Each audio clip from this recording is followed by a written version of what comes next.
Hello. Welcome everyone to our Nutrition and Hormonal Health as We Age class. My name is Megan Ellison. I'm a registered dietitian nutritionist, also a certified diabetes care and education specialist. And it looks like we've got quite a few people on the call, so we're going to go ahead and get started.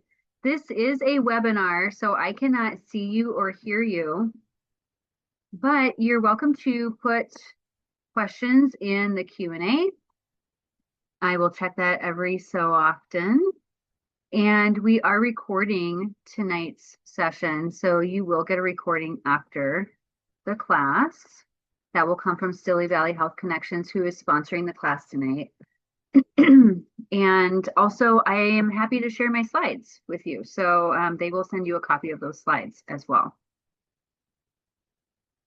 All righty. We did a very similar class to this last year, focused more on menopause. And this year we thought we would be more inclusive and, include the gentlemen in the conversation. So welcome to any of the males in the audience. We have a lot to cover. We are going to go over some terminology and statistics, strategies to address metabolism shifts that happen naturally with aging. And then we'll talk about some specific nutrients to focus on in midlife and beyond. And I will also share some resources with you. I'm assuming that everyone can see my slides. I'm going to go ahead and make oh, thank you. Thank you for the thumbs up. Brilliant. Okay, here we go. So let's talk about some terminology first off. Perimenopause is that transition leading up to menopause. This could be up to a 10-year time span. For some women, it's a little faster. For some, it's a slow progression. But menopause technically is the day of the 12 months after the day after your last cycle. So oftentimes we say, I'm in menopause. Really, you're post-menopausal when you're after 12 months after your last menstrual cycle. That one day is considered the menopause, technically speaking. And then you are post-menopause after that day. Sometimes I interchange those terminologies, but and then for men, the technical term is andropause. And recently there has been this term menopause out there in social media, especially. This was a term coined in 2000 by Dr. Stanley Korneman at UCLA. He wrote an op-ed in the Western Journal of Medicine saying, menopause, does it exist? And then in 2014, Time Magazine ran an article all about this menopause topic. Technically, it is andropause, and there is a definition for testosterone deficiency that is a consensus term agreed upon by the American Urological Association, Endocrine Society, and International Society for Sexual Medicine. Less than 300 nanograms per deciliter of total testosterone that needs to be measured at least twice, along with secondary signs and symptoms. And the secondary signs and symptoms are actually really an important part of the puzzle, which we'll talk about in just a minute. So some stats. The average age of menopause for women is around 51 years old. So that one day, it's around 51. And then a lot of women after that 51 years old are in post-menopause. And women worldwide are living longer. So we know that a huge portion of our lives can be in that post-menopausal stage. 60% of women are living to be at least 80 years old. So that's a good, 30 years after cessation of having that menstrual cycle. And that's about 30% of our lives for some women, maybe more if you've had like early menopause or if you've had a reason for menopause being, started early, like a hysterectomy, for example. And for men, andropause is Not so much of a rapid decline, like females experience, but it is a slow progression. Usually that decline in testosterone specifically is about 1 to 1% per year over the age of 40. And technical testosterone deficiency occurs in about 5% of men in the US, or about 4 to 6 million men. Now, a lot of men do not have testosterone deficiency, but they are having that slow decline that naturally will happen with age. As are women, I will point out, because we're also losing testosterone as we age. And the increase in testosterone deficiency, like that actual medical diagnosis, is increasing in men of the same age compared to 30 to 40 years ago. So we do know that something is going on hormonally that is impacting either our hormone production, or you'll note in a slide or two from now some other factors that may be playing a role. Yes. Okay, so we've got primary and secondary causes of testosterone deficiency. There are primary causes that are some genetic conditions, so you would have that from birth. Damage to the testicles, like by an accident, or removal because of cancer or even benign tumors. Any damage to the testicles, like from chemotherapy or radiation, steroid use, autoimmune diseases if they're attacking specifically the tissue of the testicles, and infections. And then secondary causes, aging. We can't get away from that one. But then also obesity and loss of lean tissue, which we will talk about those things because those are potentially modifiable factors for you. Metabolic syndrome, which is basically a cluster of items indicating metabolic disease like high blood pressure, high blood glucose, unhealthy cholesterol levels, increased belly fat or that central adiposity, and then also diabetes is associated with lower testosterone. Use of narcotic pain medications and antidepressants. And then also stress. Stress can be both a symptom and a cause of lower testosterone. And that just has to do with this whole hypothalamic pituitary adrenal axis. And so stress management is a piece of the puzzle as well, thinking about testosterone levels, both for men and for women. Here are some deficiency symptoms of testosterone deficiency. And the women in the audience will note that these sound actually very similar to lower estrogen as well, right? So reduced sex drive, reduced erectile function for men, loss of body hair, less beard growth, loss of lean muscle mass, feeling tired all the time, fatigue, obesity, overweight, symptoms of depression. These are straight from the Urological Association. And then also non-specific symptoms like just lower energy or endurance and strength overall, poor memory, difficulty finding words to say, poor focus, not doing well at work. So, these kind of sound, in some ways, they just sound like aging, right? And, a lot of these are parts of normal aging. But when it becomes more pronounced, or when it becomes really impactful on your daily life, that might be a time to get things assessed and actually see somebody and check your levels and meet with a provider. Estrogen, we think about estrogen as the everything hormone. And of course, we think of estrogen in regards to women, but actually, estrogen is also something that males deal with, an estrogen deficiency that declines over time. Estrogen is actually post-testosterone. So if you have low testosterone, you also have low estrogen. And we all, males and females, have all of these hormones. We just have them in typically different amounts. So for men, testosterone is the predominant hormone we think about, and for women, estrogen is the predominant hormone. And this hormone plays a role in the body, like over 400 different critical roles. Some of that is things that we also associate with aging, like lipid homeostasis. So, changes in cholesterol that we see from, premenopausal to postmenopausal that can be pretty dramatic. Estrogen promotes insulin sensitivity. So if you're losing that, sometimes insulin resistance is going up postmenopausal or with estrogen decline. Estrogen promotes bone density. It also helps form neurotransmitters like serotonin in the brain. So you've maybe experienced yourself or experienced a partner who is more irritable, has more anxiety, or depression, or more pain sensitivity in post-menopause.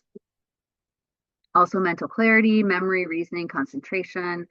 Estrogen enhances magnesium uptake and utilization in the body, helps with muscle damage, maintains collagen and water in the skin. I mean, it does all these amazing things, right? It also helps with appetite and promoting fat distribution, which we'll talk about a little bit later, and energy expenditure. So as we're losing this, it does mean that our metabolism is changing over time. And with progesterone, which both males and females have, progesterone in males is actually a precursor to testosterone. This helps with balancing out other hormones, stimulating bone growth, improves bladder function, increases metabolic rate, improves sleep, has anti-inflammatory effects, helps with scalp hair, muscles, libido, cholesterol, mood, immune. So the list kind of goes on and on.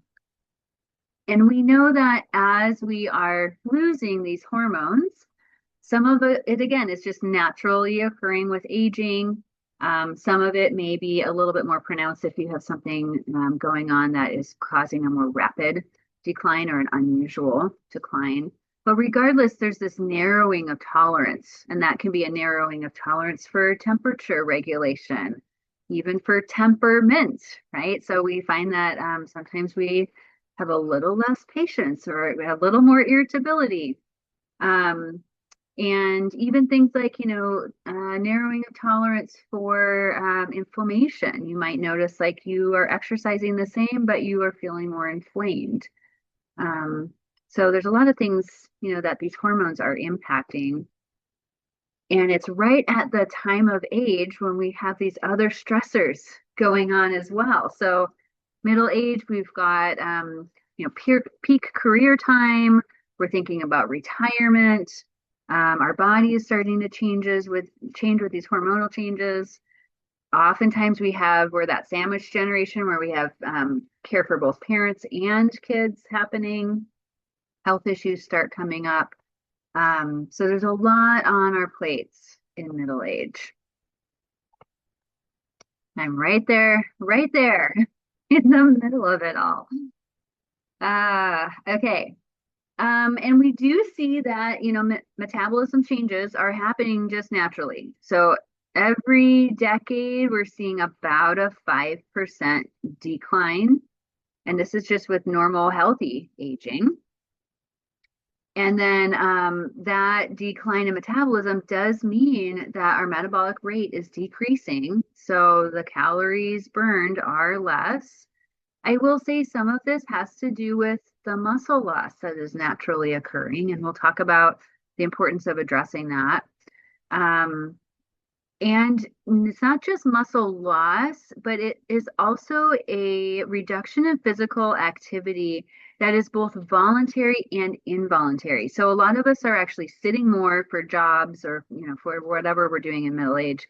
But then we also see that even things like fidgeting, like the non-exercise activity thermogenesis, like some of that, those little movements that we used to do when we were younger, we see people getting, just calmer and not moving as much. So it's both voluntary and involuntary.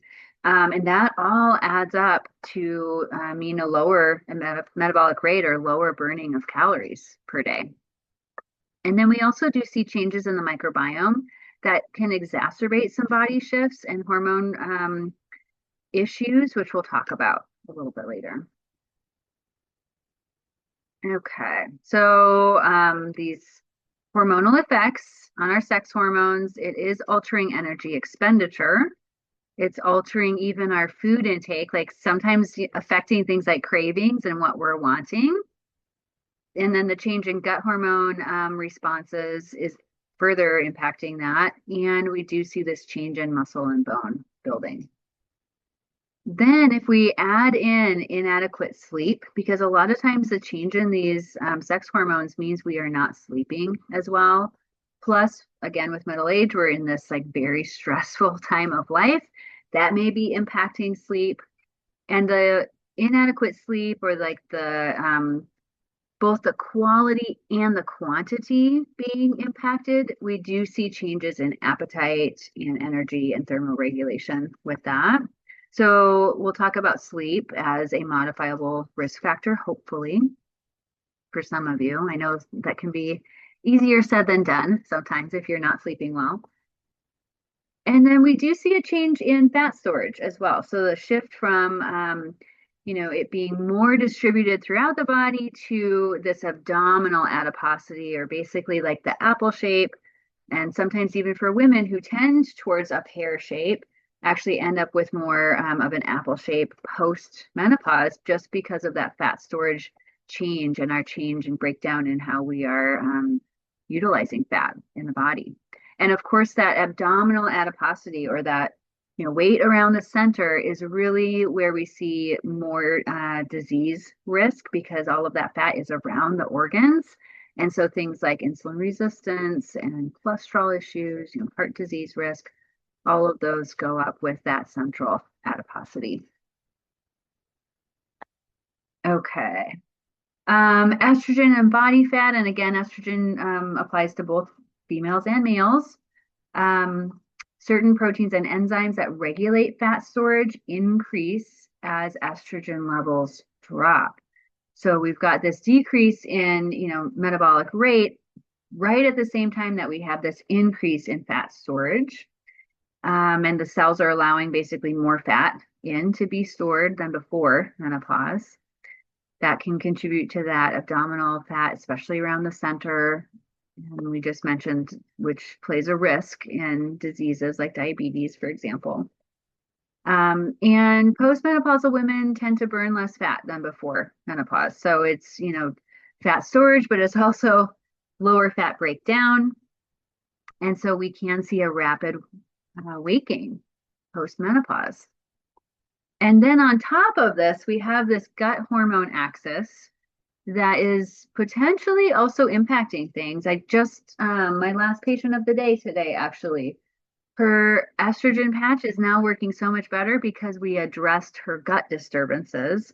Whereas before, like, we could not figure out what was going on, or her providers could not figure out what was going on with her low estrogen. Well, it was her gut was off. So she and I worked on her gut, got that, working better. And now all of a sudden her estrogen is up. And that has to do with this recycling that happens in the gut. We call it the estrobolome, or basically like how the estrogen is deconjugated and recycled and taken back up into the body. And this is impacted by your gut microbiome. So this is a really hot topic right now. You've probably heard about all of the little beneficial bacteria and other things in your gut that have a high importance for things like weight management, cholesterol control, blood sugar control, blood pressure control, but also your hormones. And both testosterone and estrogen, as well as progesterone, they're all implicated in helping maintain the gut lining barrier, the epithelial barrier in your gut. And so when those are declining, we do see that there's basically more ability of the endotoxins, the things that we really don't want to get through the gut lining, to be able to get through that gut lining and potentially cause inflammation through the rest of the body. So it can be, kind of like this vicious cycle that's happening. And then in aging, we also see that there is a natural decrease in beneficial short chain fatty acids, specifically those producers like Faecalibacterium and Roseburia.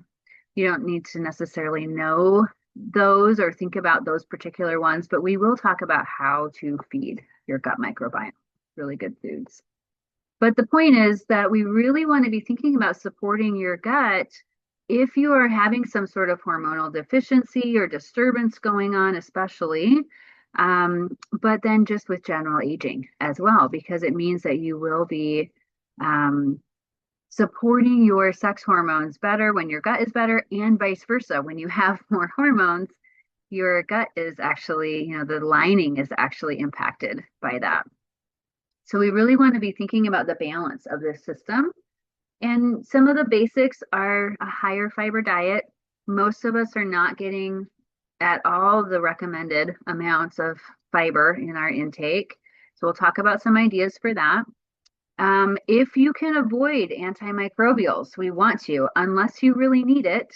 And in some cases, we really do need to address an infection, or we need to address something going on in the gut, like small intestine bacterial overgrowth. And in those cases, antibiotics or antimicrobials can be very effective and help bring balance back. But we don't want to be just taking them willy-nilly, and we don't want to just be taking them for other things that really are not, like for viruses, for example. Like we want to only take them when it's appropriate to take them for bacterial issues. Increasing fermented foods is another strategy. We'll talk about some ideas for that. And then reducing high saturated fat foods and red meats. You may have heard about that correlation with red meat and colon cancer risks. And just in general, like, less inflammatory foods, which the high saturated fat is a pro-inflammatory type of fat. We want to be increasing healthy fats like fish and olive oil, and especially our omega-3s, which we'll talk about in a minute. And then for some of us, HRT might be a helpful addition, especially if you're having lots of symptoms, or especially if you've had a rapid decline. And that would be something that you should be talking with your provider about, and having the conversation about hormone replacement therapy. And definitely don't just gloss over gut disturbances. If you've got something going on with your gut, whether it's just diarrhea and constipation, for example, or something more serious like chronic bloating, excess gas, pain, cramping. Definitely, if there's anything going on like blood in your stool or changes in bowel patterns, you want to be getting it addressed, because that is by itself, it's a health risk, right? A health factor, but also with your hormones. Okay, so let's get into what you can do for all of this. The first thing I've got down is just omega-3s. So you've probably heard about omega-3s. We tend to not get enough of them in the standard American diet, and they're implicated in all kinds of factors of health, like cardiovascular health, for example. So heart health, mental health. They're anti-inflammatory. They support cognition, can improve sleep, support immunity. They're important for bone and joint health. So if you're not getting regular fish, seafood, and then some of our plant options like flax, walnuts, and chia, if you're not getting those on a regular basis in your diet, you're probably low in omega-3s. And omega-3s are essential. And that means that we cannot make them internally. We really do have to eat them. So those essential fatty acids should be a part of our diet. And if they're not, then we can find them in supplement form. These days we've got options. You can go to Costco or Super Supplements, or, your local grocery store even, and find some decent supplements. The thing I would say about that is be in conversation with your provider or your dietitian about supplementation, because there are some risks with supplementation, and you want to be thinking about the right dose, the right amount for you, how much you already have in your diet. And you want to be thinking about safety, because with supplements, they're not regulated the same as prescription medications. And so you want to be looking for that third party testing, ideally, like that little USP symbol or the little NSF symbol on your supplements, or buying them from a vendor who has already done the vetting of those brands, like Full Script, for example. So be careful with your supplements, and talk with your dietitian or your provider if you think that a fish oil or an omega-3 supplement might be appropriate for you, because you're not getting very much in your diet. Okay. fiber and phytonutrients. So I already touched on fiber a little bit, but the average intake is right around 14 to 15 grams of fiber per day for most, the average American. And we really want to be closer to at least 25 grams for gals, closer to 40 grams for guys. Kind of depends on how much, how many calories you're taking in. So, the more calories you need, like if you're very active, then more of that should be fiber. The recommended amount minimum is 14 grams of fiber per 1,000 calories. So if you've got a 2,000 calorie diet, that's a minimum of at least 28 grams of fiber. And that's really like only found in plants. So fiber is the cellular structure of our plants. So that would be things like nuts and seeds and beans and lentils, and of course, fruits and vegetables, but also whole grains. And we do want to be getting that brown color as well, like the brown, the whites, the blacks, as well as the rainbow of color. And we do see that eating the rainbow of color is helpful for not just micronutrients like your vitamins and minerals, but those phytonutrients, those plant-based chemicals that then are feeding your good gut bugs or your gut microbiome. And just like us, how we have different preferences of what we like to eat, and we have different palates, our microbiome, the bacteria and yeasts and things in our gut have different palates as well. They like to feed on different things. So you want to be getting a variety of fiber and color in your diet. There is this association of 30 different plants or more per week being associated with a better microbiome diversity. So basically, more species of different kinds of bacteria and yeast in the gut. This can include herbs and spices. Don't forget about those herbs and spices because they add the color, they add some phytonutrients. Oftentimes they're adding, little bits of micronutrients too, like vitamin C, for example. And a lot of those phytonutrients in our spices and herbs are very anti-inflammatory. And so thinking about aging and how we tend to have more inflammation, especially as our hormones are declining, we tend to have more inflammation. Those spices can be really helpful. So you've probably heard about things like turmeric and ginger and cinnamon. And when you're using them in doses that you would normally cook with, like, the amounts that you can stand in your foods, then you're really not going to overdo it on those. Do be careful again about the supplements because some people are having negative, especially GI response. If you're, taking a bunch of turmeric or a bunch of cinnamon, for example, it can be a GI irritant. So be careful about the supplements and, see how you do with them if you are trying them in smaller amounts. But just use them in your cooking, right? Get out the spices from the cupboard, have an herb garden at your window. Think about how you can use them more in your dietary intake. Okay, and then we have some plants that specifically are a little bit higher in phytoestrogens. So phytoestrogens is just a plant-based form. It's a less strong form of estrogen that is found in plants. And this can help with us feeling better, actually. And the phytoestrogens are also associated with lower risk of estrogen dominant cancers, like breast cancer, for example, because some of those phytoestrogens can bind up those receptor sites. So even for people who have had breast cancer, the phytoestrogens are recommended now that we have a lot more research on this. So things like soy, for example. So that could include edamame, tofu, tempeh. Flax is a really good source. Flax is also a good source of the omega-3s. And you want it ground.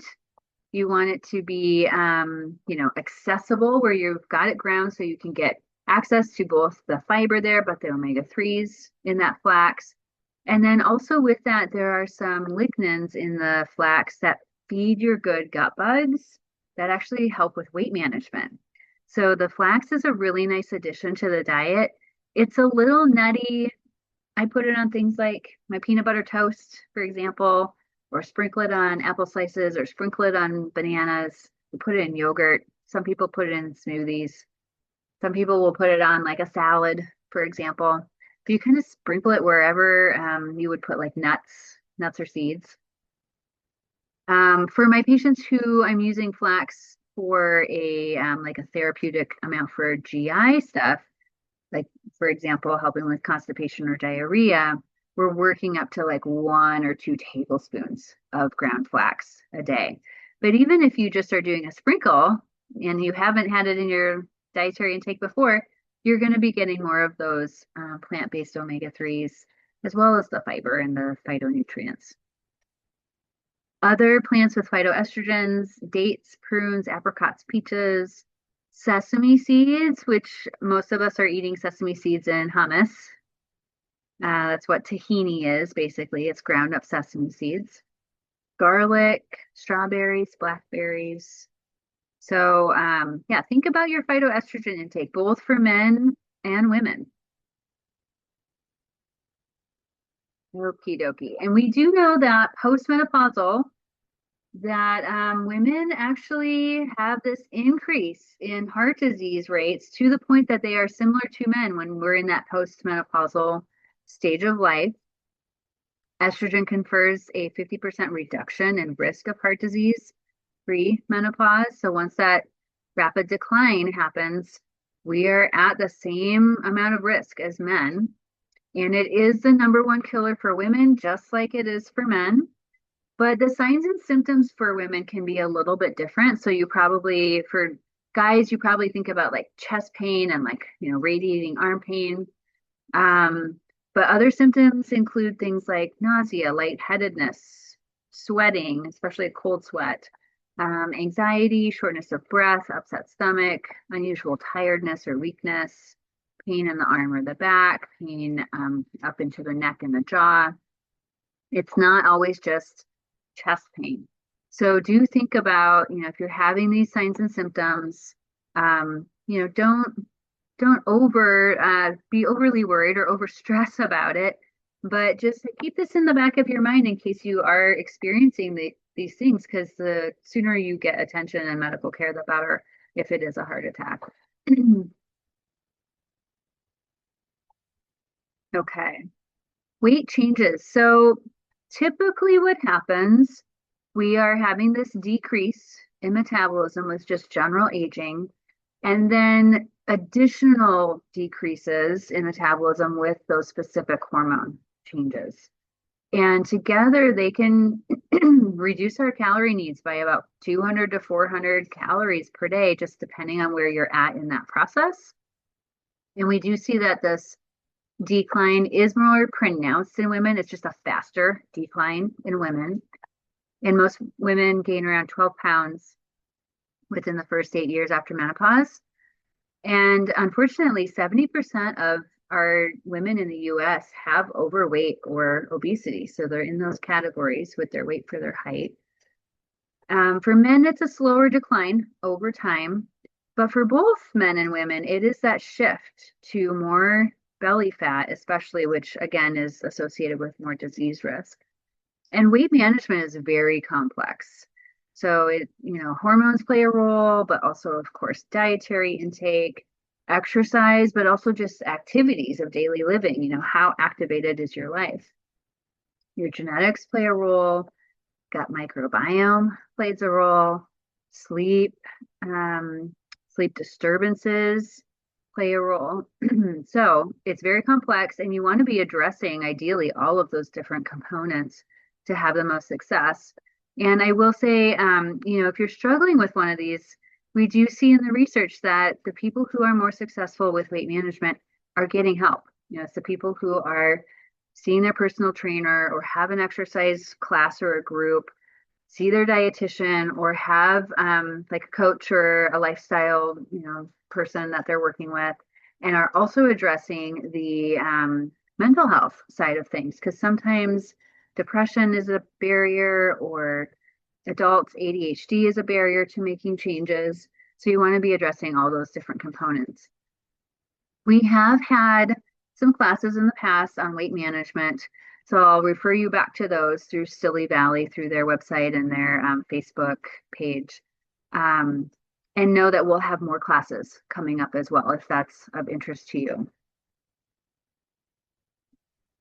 Okay, and with this, weight management, it's not just about the number on the scale.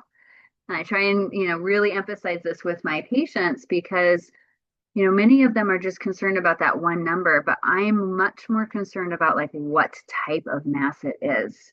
And it's the muscle loss, also known as sarcopenia, that happens with aging and happens with those hormonal declines. That is the bigger factor. And so when we're thinking about, longevity, when we're thinking about how do we live not just long lives, but health span, like a healthy long life, the muscle is a really, really big piece of the puzzle and oftentimes gets overlooked because we're so focused on fat, right? But if we start focusing on muscle, then that kind of actually takes care of the fat side of things because if you're putting on muscle, you're going to be burning more calories just naturally. Over age 40, we tend to see this muscle loss of about 3 to 5% every decade. Oh, sorry, over age 30, and then every year after age 40. So, it's like a slower decline and then a faster decline, especially depending on, when menopause happens or when andropause is, or how andropause, the rate of andropause. Prevention is best prevention is strength building. So if you're not, doing the strength exercises, it's a use it or lose it situation. And twice per week is needed to keep muscles, tendons, ligaments, and bones strong and healthy. This was the recommendation from the physical activity guidelines for Americans. And I will say there's a lot of research supporting that, but there's even research showing that once a week is helpful. So don't think you have to do two for it to count, even one time a week. And there was research showing that that is effective even in older adults, like over age 70. Even one time a week of strength-based exercise was shown to be helpful for building muscle, building stronger ligaments and bones. So every little bit counts. Our protein needs increase, which is interesting because as our calorie needs are declining, we actually have this protein resistance, or basically the amount of protein that's needed to build muscle goes up with age. But it's right at a time when we tend to start eating a little less protein and feeling like we don't want to cook that dinner. Sometimes there's like dental issues going on. Or maybe, you're on a fixed income and protein is expensive. So we definitely want to be thinking about your protein and we'll talk about some amounts in just a little bit because your needs are going up in order to maintain that same amount of muscle. Okay, let me just pause here because that was a lot of information. I want to just check the chat and check the Q&A. It looks like we're good to go. All right, so physical activity benefits, maintaining or promoting even gain of lean muscle mass. And then whenever you're putting resistance on a body part, like let's say you're putting resistance on your muscles, those muscles are putting resistance on the ligaments are putting resistance on the bones. So anything you're doing for your muscles automatically is helping your bones. So don't just think muscle, like think, okay, this is going to help prevent a fracture when I'm 80 years old and a fall. So it's bone density, not just muscle. And then, of course, physical activity does increase our metabolic rate. We're burning more calories when we are physically active. It improves mitochondrial function and microbiome health. Exercise for the gut is so, so important. It's a very commonly overlooked intervention for gut health issues, actually.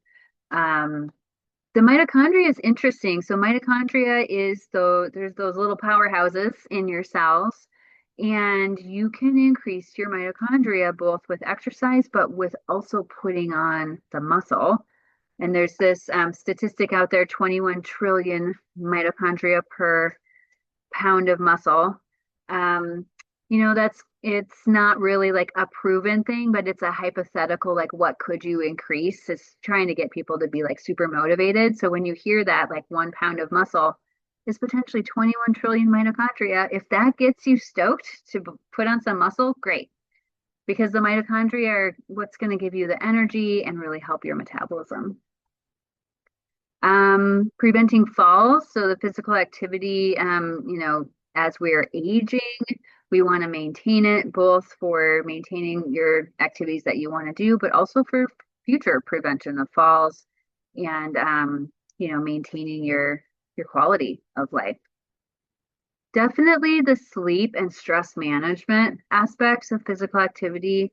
For a lot of my patients, like that is what they're going to for their stress management in middle age, and to have better quality and length of sleep.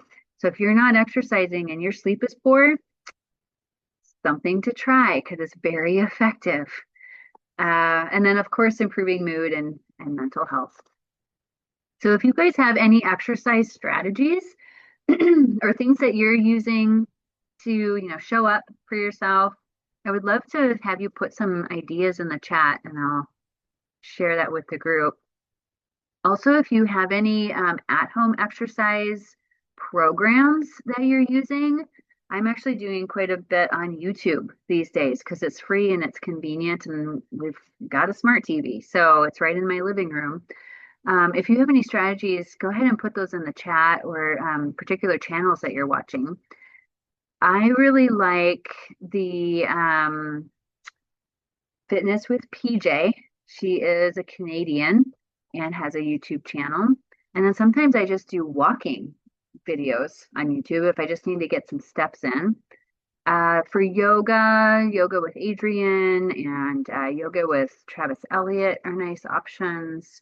And then I'm doing a lot of dance videos lately, like Dance Studio 375 has the basics of like Latin, for example, like cha-cha and rumba, fun things like that. So if you have any ideas, go ahead and put those in the chat. Alrighty. Oh, looks like we do have. Oh, it's saying that the chat is disabled. Okay, go ahead and put them in the Q&A then, because to me it looks like the chat is available to everyone, but maybe on the back end it wasn't enabled. So if you have ideas, go ahead and put those in the Q&A instead. Thank you. Okay, exercise, just do it. The Nike logo, right? The physical activity guidelines for Americans indicates we want at least 2 times of some sort of strength or resistance exercises per week. A third time is even better. And like I said, even once is counting towards something. So do it versus not doing it. And then cardiovascular wise, we're aiming for about 150 minutes per week of moderate intensity activity. Or if you're doing more intense activity. So intense activity would be like you cannot have a conversation. You are working so hard, you really need to not be talking. Whereas moderate, you can have a conversation, but you can't really sing. So that's a good, the sing talk test, we call it. If you're doing intense exercise, then we see the same benefits with about half of the amount of time. So like 75 minutes per week. And for the people who have lost weight and are keeping it off, they're doing about an hour a day to maintain that weight loss. So think about that. That's quite a bit a day. And the thing that most of those people who are doing, we know this from the National Weight Control Registry data, is most of them are just walking. So it's not anything super fancy, but they are putting in the time. And then I would say focus on, what you really enjoy. So start slowly, increase a little bit at a time, but you're not going to stick with something if you don't enjoy it. So you've got to find something that you actually are really, really loving, or you have an accountability partner, or you have like a dance partner, or you're working up towards like a 5K or some sort of goal. with it. Because if you're not enjoying it or you don't have a goal, a lot of times we're much less motivated to show up. Okay, so we've got some ideas here in the Q&A. Pickleball, yeah, pickleball is really popular these days. Swimming, stretching exercises. Jenny Fit Start on YouTube. Yay, I haven't looked at that one yet, so I'll have to check that out. And exercises for seniors and beginners. Yeah, absolutely. There's an anonymous person saying, can you speak about oxalate overload? That is not the topic of tonight. But if you are having high oxalate in your blood in your urine, I would say meet with a dietitian and also get a 24-hour urinalysis before that so that we can figure out like what's going on because that can increase your risk of calcium oxalate stone, kidney stones, for example. And you really want to be working with somebody to like parse out what is going on for you specifically. And then there definitely are strategies to lower oxalate. For example, like always pairing anything with oxalate with calcium in the food so that it's binding in the gut and being swept out in stool versus it being absorbed and getting to your kidneys. Um, Hydration is a big one as well. But yeah, that's not really the topic of tonight, but definitely see a dietitian to chat more about that. Um, okay, Sherry's saying she's trying to get in 10,000 steps a day. That's amazing. And then also attended the fall prevention classes at Stilly Valley. Yeah, that's fantastic. Writing lessons. Wow, writing lessons at least 3 times or more a week. That's amazing. Okay. And then also that for longevity, do sit to stands. Sit to stands are one of the predictors of longevity. So can you go from a seated position to a standing position, not using your hands, right? Not like pressing yourself up. So working on, it's basically like core and leg muscles, which is something we need for basic activities of daily living, like going to the bathroom, right? Really, really important for longevity. Karen is asking a hormone question. Do you recommend getting hormone levels tested, or should you just base what you're doing to balance hormone levels around symptoms and improvement in symptoms? And the answer is yes. So, depending on which provider you're working with, a lot of providers will start off with some testing, but really they should be doing a thorough clinical evaluation to ask you all about your symptoms, sleep, skin, um, dryness, like vaginal dryness, hair loss, eye dryness, irritability, temperature fluctuations, all these things that we're associating with a decline in hormones over time. A thorough assessment should be done. And I would say a lot of providers are also checking those levels to begin with, but they may not adjust HRT based on looking at labs every single time. Hopefully, they're listening to you and they're adjusting based off of oftentimes clinical presentation. So it kind of depends on how that provider is working and what they like to look at. I personally I like it when providers do both and check in on labs at least every so often just to make sure that things are kind of in the range or are headed in the direction that we think they should be.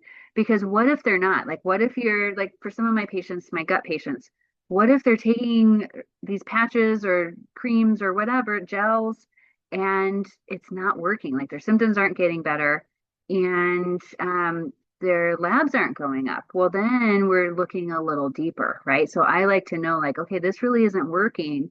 Then we address the gut stuff or, focus on other things.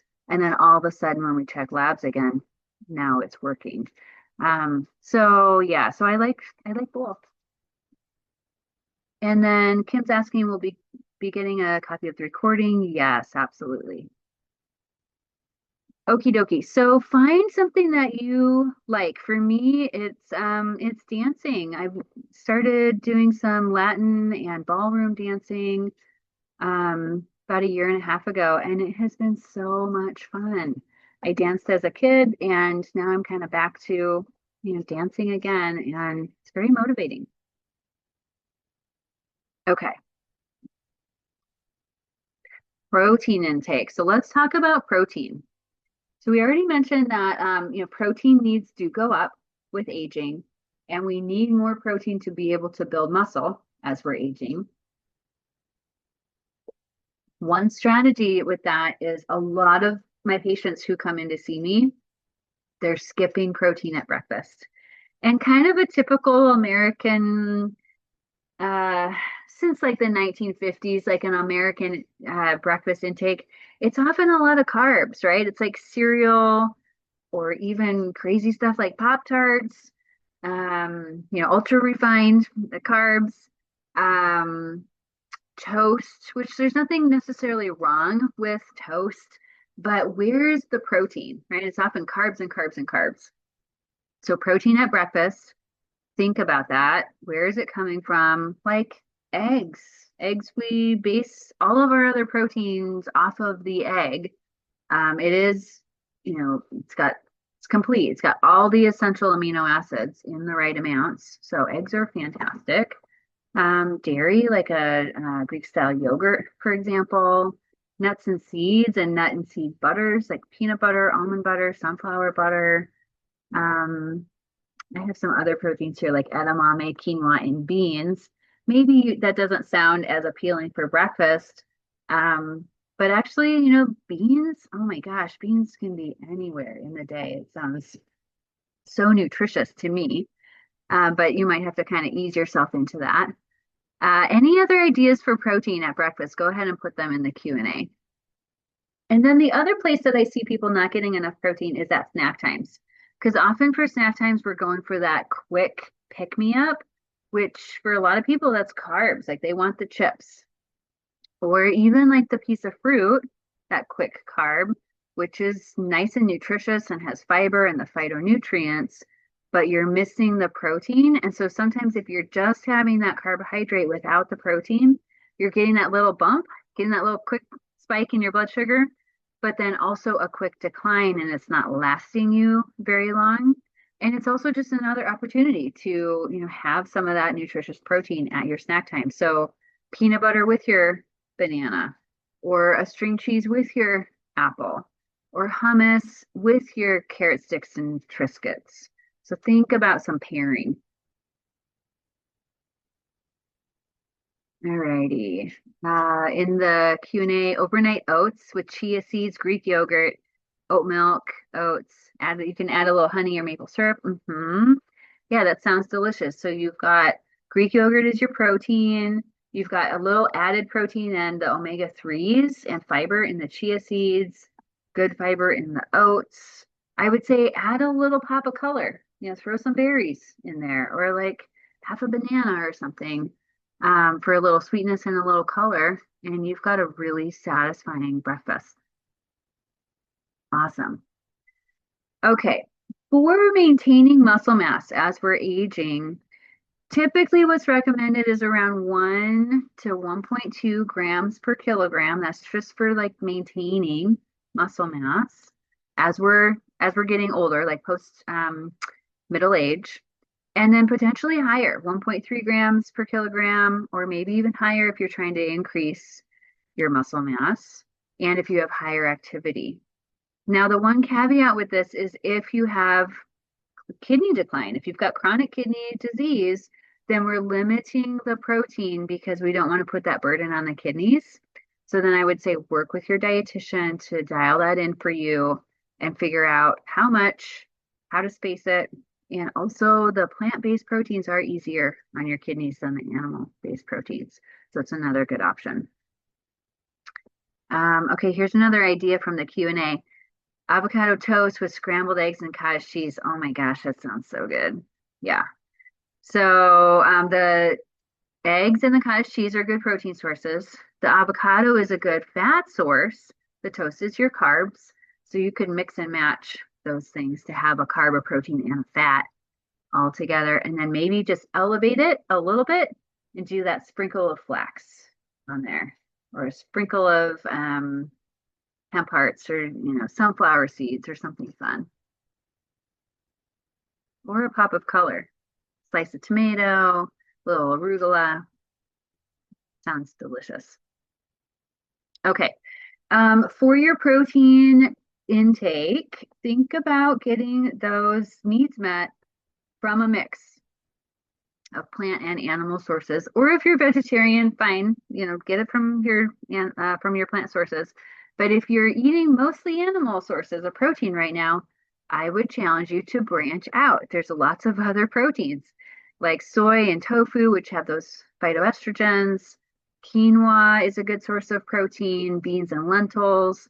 Whole grains have about 25% more protein than our refined grains. So even like small swaps like that, and your protein to carb ratios are improving. And then, of course, dairy, eggs, fish, seafood, and other lean animal proteins. We are focused on lean animal proteins, especially middle-aged and older, because we're all thinking about heart health, right? So we want to watch out for those saturated fats. Okay. And then you can use supplements if needed to reach your goals. So some of my patients are just like, I am not a breakfast person, I'm not a morning person, but we're trying to figure out how to get them some protein in their mornings. So they'll do a scoop of collagen in their coffee. It dissolves well, they're out the door, and we can kind of call it good with adding like a half a banana to that for some carbs. So something like that can be nice and easy. We do see that there is plenty of research showing that a shake, like a meal replacement shake, actually for a lot of people is very helpful for not only getting in the protein, but also for getting in like that little thing earlier in the day, metabolism wise, because you're kind of starting that fire up and then you're going to stoke it over the day. So it's helpful for weight management. So yeah, if that's what you need is a shake or a scoop of collagen in your coffee, go for it. But if you can do whole foods and you can take a little time, or like the night before, like make the overnight oats that was recommended in the Q&A. And then that's grab and go, where you can just grab it and head out the door. Maybe you need that. Maybe you need to think ahead for your breakfast so it is that easy. Or maybe you just need to take the time, right, to have a little something in the morning. Okie dokie. Let's move on to thinking about other bone building materials. So you definitely need protein, but other things like we've got actually really good research on prunes. So prunes have lots of nutrients, including things like potassium and vitamin A, iron. But our nutrients for bone building, a big one here in the Northwest, is vitamin D. And vitamin D is not in a lot of our foods. Actually, there's only a few food items. Like we've added it to our milk supply.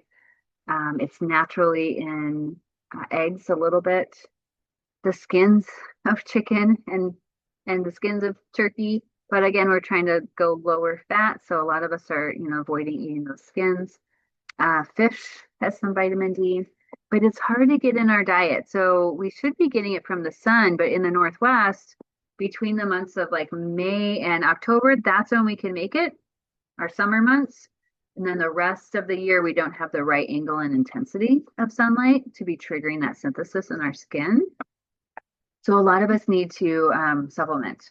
And I would say, get it checked. We'll talk about that on the next slide, but get it checked with your provider. And you probably do want to be supplementing with some vitamin D.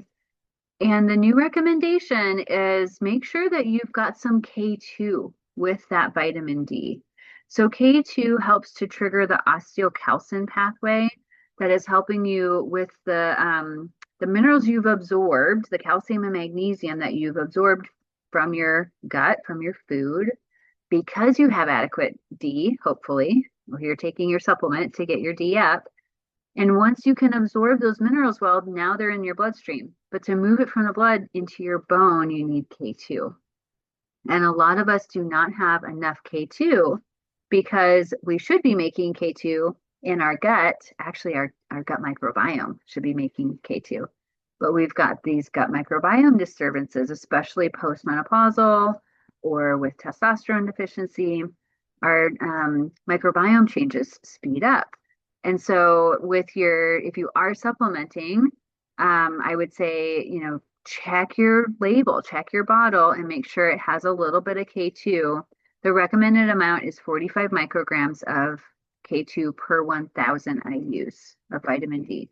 And we do have calculators where we can calculate your vitamin D needs based off of your serum levels and how much you've been taking and weight. So, we can get this dialed in for what the supplement would be recommended that you take to get your levels up within a certain period of time. So I would definitely bring that to your provider's attention or talk with your dietitian about it. Other things like calcium, if we've got adequate vitamin D, then we will be absorbing calcium and our other minerals better. But we still need adequate calcium in our intake as well, which is not just from dairy, it's from like leafy greens and the sesame seeds that we mentioned, and other nuts and seeds are good calcium. Protein, phosphorus, which is also found in dairy products and proteins. Magnesium, we'll talk about magnesium in more detail in just a little bit. We talked about the omega-3s already. Potassium is like fruits and vegetables, right? Same thing with vitamin A. And then, of course, we need some weight-bearing exercise to actually be building bone. We have to be stimulating the bone for the body to send more nutrients there to build it up. Okay, so let's talk through this a little bit more detailed. Vitamin D, so sunshine exposure of about 10 to 25 minutes during the summer months, 2 to 3 times per week on arms, legs, and face. Again, that is like October through March. We're not really making it starting in April, maybe, but definitely May. And get your serum levels checked. Then we'll know how to supplement. And here's a little example of one of my tests at the bottom here. So even though this was technically in the normal range, and actually my provider was like, it's in the normal range, this is not optimal. You can see 30, I was right at 30, and I was not feeling great. Once I got it up closer to 40, all of a sudden I was feeling a lot better. And of course, bone density wise and immunity wise, I have been better as well because the vitamin D is up. And I can say that for my patients too. I just had a patient earlier tonight who his vitamin D was at 14, so very low. We started supplementing, and now all of a sudden he's got a lot more energy. And now all of a sudden he's exercising and getting outside more. So it is, one of those cycles that can either be positive or negative, right? So get it checked, and then we'll know how to supplement. Here are some food sources I mentioned, like the fish, egg yolks, fortified milk, mushrooms, especially mushrooms that have been exposed to light. So mushrooms can do that same thing like that we do in our skin, where they're making a little bit of vitamin D. And then there's other fortified foods like orange juice or cereals. All right, with calcium, we're looking at about 1,000 to 1,200 milligrams a day. And there's lots of sources. Of course, the dairy is the highest. Things like yogurt and cheese. Paneer. Paneer is delicious if you have not ever cooked with it. It's kind of the consistency of tofu, but it's cheese. And it's very popular in Indian dishes. I had paneer for lunch actually today. And you can now find it at your regular grocery stores. Costco is even carrying paneer. So that's kind of a nice addition to the diet. Other milk alternatives, but make sure they are fortified. Not all of the milk alternatives out there, like the oat milk or the rice milk or the almond milk, are fortified with calcium. So if you're using it as like a dairy replacement, try and find them fortified. Tofu that's processed with calcium will have a decent amount of calcium in there. And then beans, nuts, seeds, lentils, and then of course things made out of those, like hummus, for example. And your dark leafy greens are a good source of calcium as well. For magnesium, we've got a lot of different functions of magnesium in the body, including optimization of vitamin D.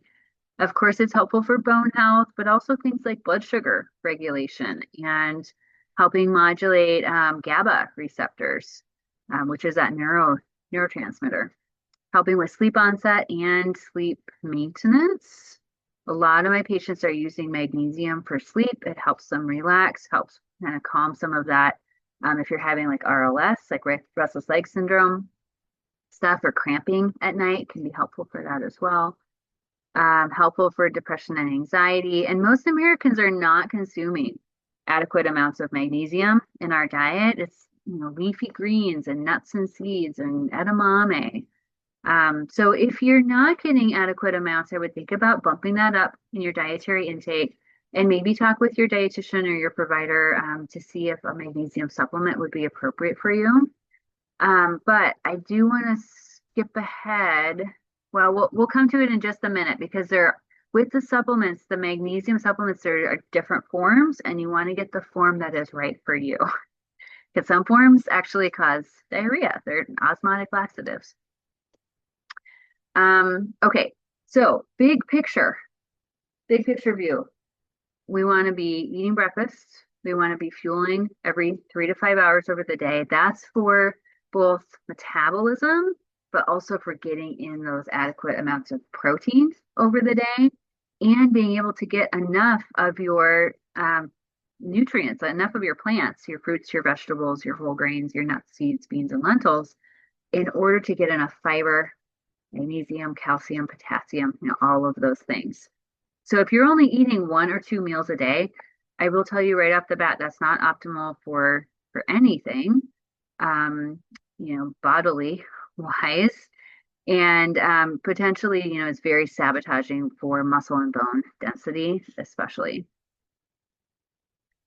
Okay, eating 20 to 25 grams of protein in every meal, more if you are vegan, because some of that protein is bound up with the anti-nutrients in beans and lentils and things like that. So you do need a little bit more if you are completely vegan. Eating mostly whole grains and complex carbohydrates, so less of the refined, more of the whole. So that would be like, instead of the instant oats, go with a rolled oats or a steel cut oats. Or another simple swap, like, do a whole grain bread instead of a, white Wonder Bread type product. Go with your black rice or your red rice or your many different brown rices over a white rice. Or choose a different grain like quinoa, for example, or millet. Lots of different ways to make those swaps pretty simple and also more tasty as well as being more nutritious. We're definitely probably going to have to adjust some portions, right? Like thinking about those needs and how our calorie needs are going down, protein needs are going up.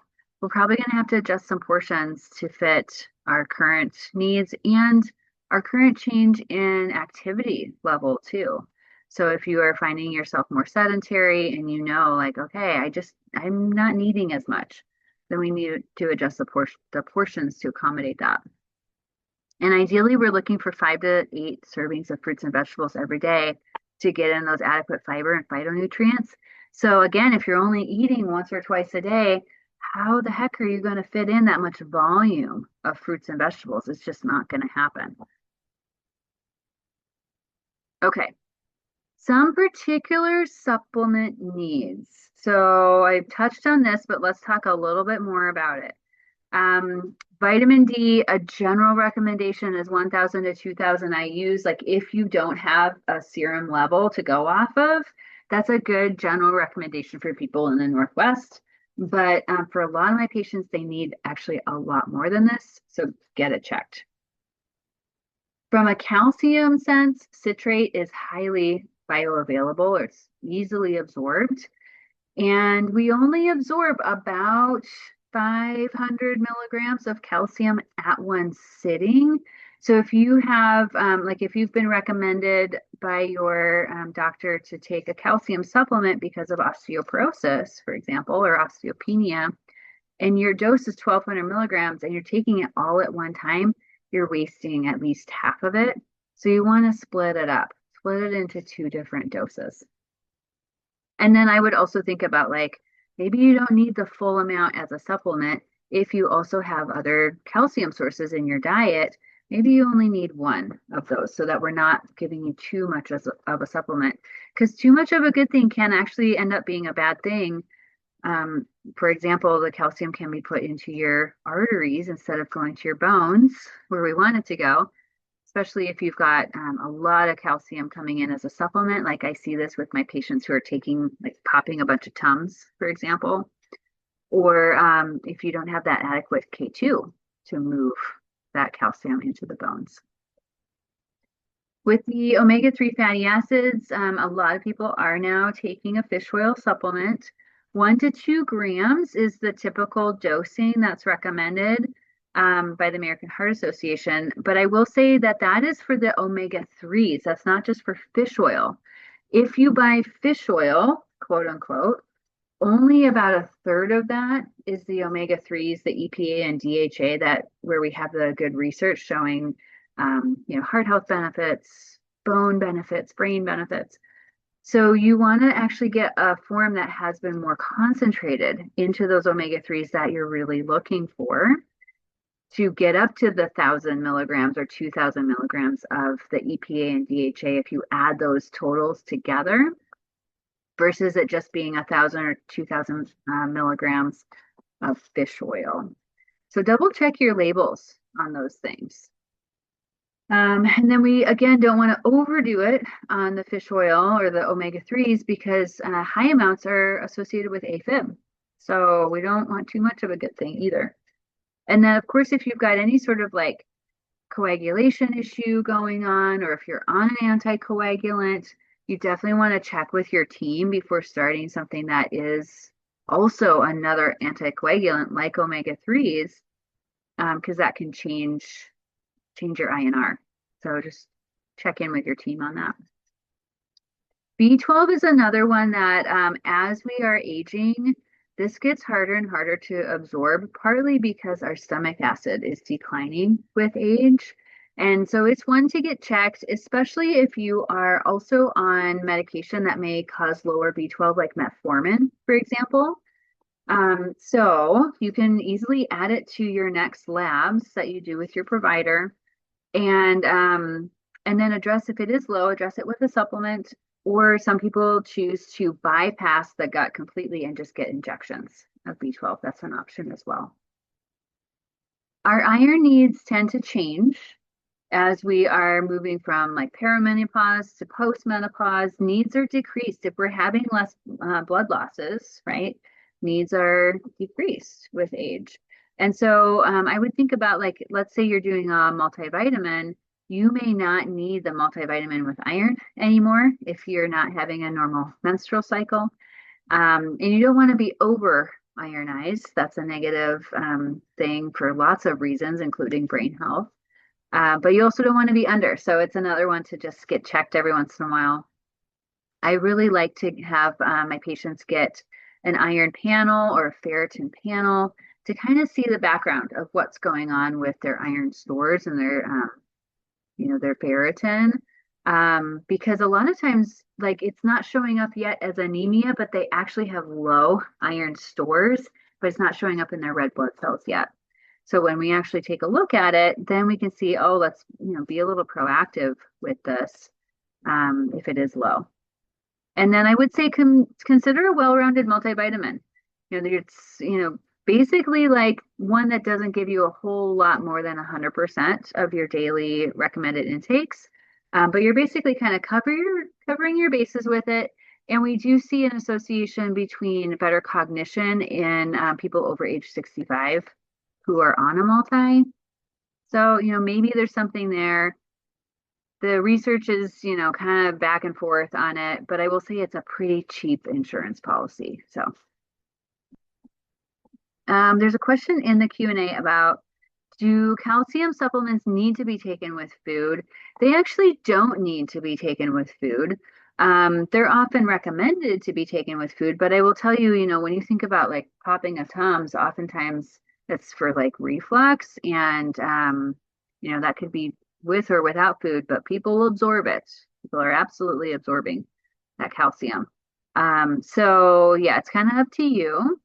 And same thing with fish oil. So fish oil you can take whenever, but some of these other things like vitamin D, you absolutely want it with food because it is a fat soluble vitamin. You need fat to absorb it.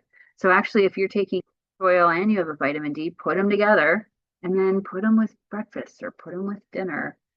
Have it be with a meal with that vitamin D, especially that has some fat in it. You're going to absorb it a lot better. Okay.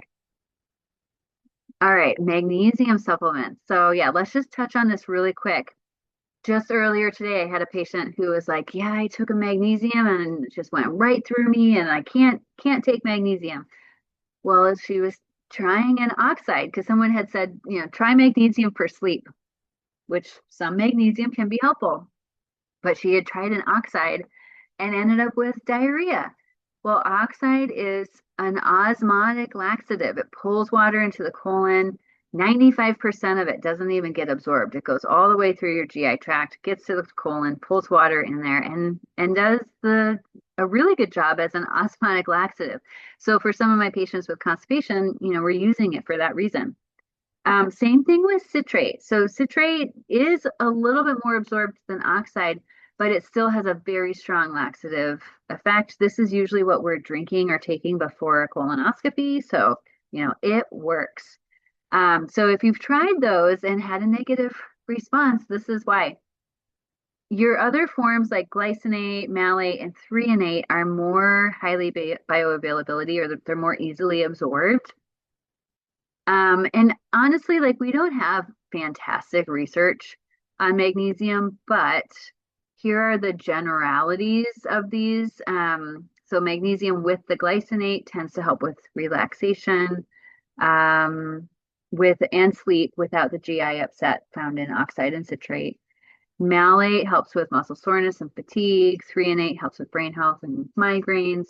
But really, if you are, getting any of these forms, you are going to be getting some of the magnesium. If that's really, what you're going for is the magnesium, because all of these are attached to a magnesium molecule, and then that's helping with, all those things that magnesium does in the body. So I would find one that works for you, but don't overdo it. Definitely get it in your diet too, like the pepitas and the almonds and all those good foods. All right, let's talk about alcohol for just a moment. So, thinking about aging and alcohol, it's tricky because there's a lot of calories, first of all. It's also very pro-inflammatory, and most of us are dealing with inflammation issues. It also messes up sleep quality, even if you don't notice it, even if you're not waking up, quality is poorer when you're having alcohol. And then it inhibits, it's an inhibitory thing. So, it basically like makes us eat more. We're ending up with lower blood sugar, which is, counter to what a lot of people think, but alcohol actually lowers blood glucose. So you want to eat more, and you have this reduction in inhibition, or you have an increase in inhibitions, I should say. And so you're eating more and you're snacking more, and then all of a sudden, like you're noticing, okay, the weight is being put around the center, especially like that beer belly thing. And that is because we are processing alcohol first and storing those calories that we're eating it with. It also slows down fat burning ability. So that's another reason why that central adiposity happens. And it also alters our gut microbiome. So, that can be a negative as well.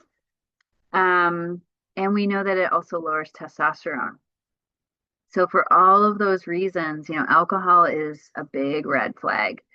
Think of it when you're thinking about like how the calories are adding up.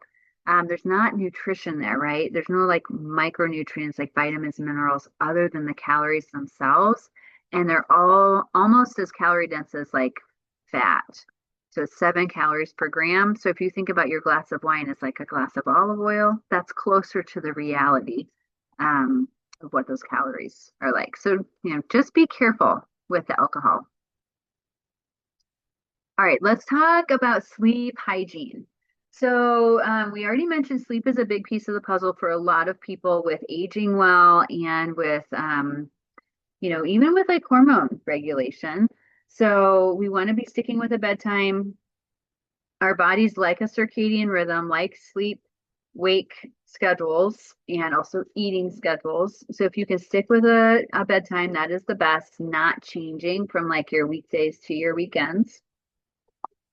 Including some aerobic exercise in your day can help with sleep quality, especially at least 10 minutes a day. But some people do get kind of, ramped up if they're exercising too close to bed. So the recommendation is, avoid vigorous activity if that happens to you. Some of my patients, it doesn't matter. They can have dinner, go to the gym late at night, exercise and come home and sleep like babies. And that's fantastic.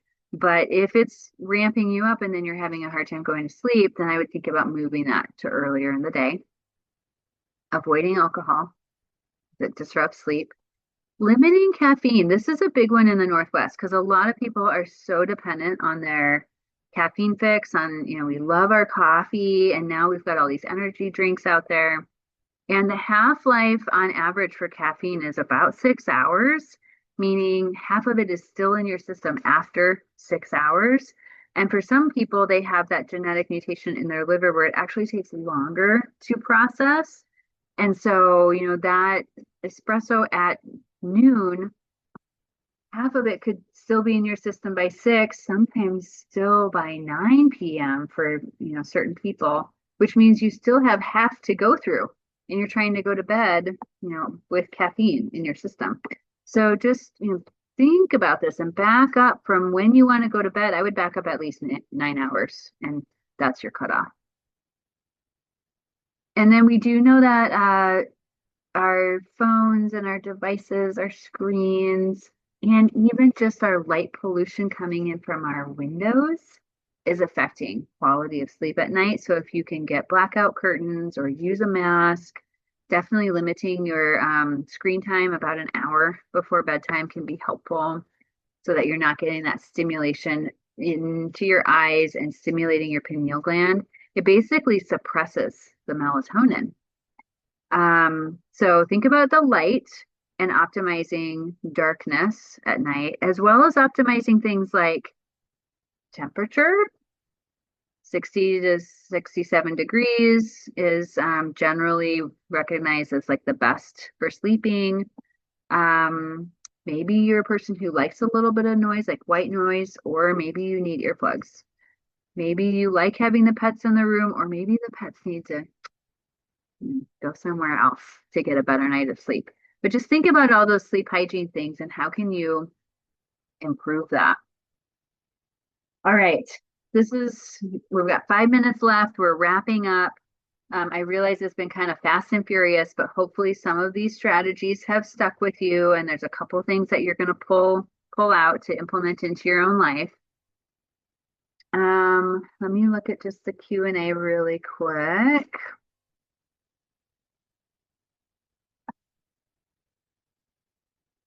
Do you need to take the guy I ate from a set time before bed? Okay, I'm not exactly sure what that's asking, but I think maybe what you're asking is something about timing before bed. Maybe like the last eating instance before bed. We do see better sleep if you have at least 3 hours for digestion before going to bed. So this night eating thing, it's a problem with sleep quality. So if you can like have a dinner, like let's say dinner's at 6 and your bedtime is 9 o'clock, well then you don't have room for a snack. But if you're dinner is 5 and you're up till 11, let's say you're retired, you go to bed at midnight. Well, if you have an early dinner and then you're hungry at 8 or 9, that's really appropriate. You're hungry 3 or 4 hours later. Then that snack is actually really appropriate to get you through the night to a morning breakfast, which is probably not going to be until 9 or 8 or 9 in the morning because you're not going to bed till midnight, right? So it depends on what your schedule is. I would try and not go over 12 hours fasting on a regular, consistent basis because we do see increases in muscle and bone density loss, especially over age 65 when that happens. And if you are putting in that pre-bed snack, make sure there's protein there. Not just carbs, it's not just popcorn. That's popcorn and a string cheese or popcorn and a handful of nuts at the same time. Okie dokie. Oh, the question was about magnesium glycinate. That's funny. So yes, take it before bed, within about an hour of going to bed. And partly that is for the relaxation aspects, but partly from like a gut health sense. I was going to say from like a personal sense. Like I want you to have really good gut health. I want you having a morning constitution. And that magnesium, even though the glycinate is not like a quote unquote laxative form, it will have a little bit of laxative in it still. So it's taking about 8 to 10 hours to get through your system into your colon so that you wake up and you have a regular bowel movement in the morning.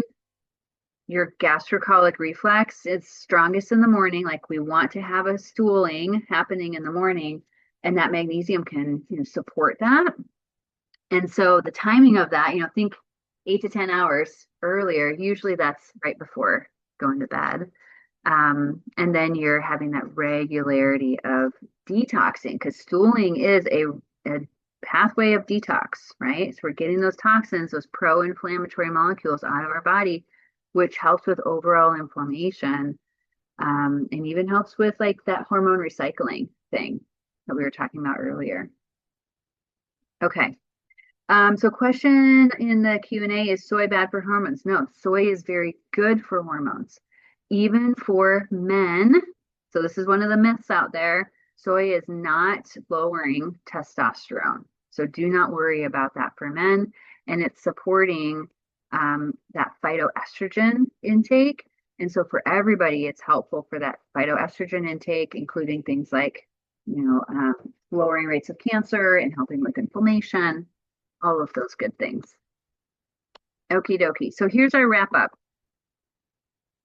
We're trying to make healthy eating and drinking a priority, moving every day, both your activities of daily living, like small things throughout the day, but then also your exercise, like your larger routines, your formal exercise. Prioritizing your muscles and bones, sleeping 8 or a little bit more quality hours a night. Consider if hormone therapy is right for you. The timing of that matters, so you definitely want to talk with your provider about that. And the type matters, and the amount matters, and whatever else is going on in your life at the moment matters. So have that discussion with your provider. And if you're feeling like your provider is just not really versed in this, that's okay.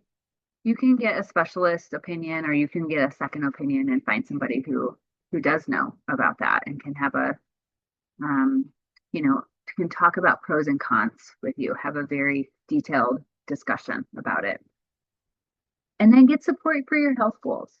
If you're feeling like it's the dietary intake is just so hard, see a dietitian.